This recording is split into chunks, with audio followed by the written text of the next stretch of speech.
Kailangan nang harvestin itong mga stevia ko, kaya na-harvest ko na. Magpapagawa kasi kami ng bahay. At ito na nga ang mga nakuha ko. Napakarami nila. Pero ito lang kapag natuyo na, napakakonti. Kailangan ko siyang iinit sa oven ng mga 15 minutes. Kasi minsan yatapuan siya ng langaw, mga insekto. Siyempre feeling ko madumi siya, kaya kailangan ko siyang pasuin. Sinet ko siya sa 150, tapos 15 minutes, goods. Ito nga pala ang ginagamit ni Mama kasi medyo mataas ang kanyang sugar. Ito kasing stevia ay 0 calories. Tapos na ang 15 minutes, kaya nilagay ko na siya sa blender para maging powder at magamit na ni Mama. So ito nilagay ko na sa blender. Number 1 muna. Bakit ko siya biniblender?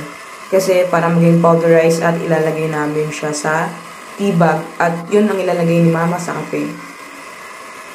I-number 4 na natin para mas mabilis siya maging powderized. After natin ma-blender, eto na siya. Hindi siya ganun karamihan. Kaunti lang.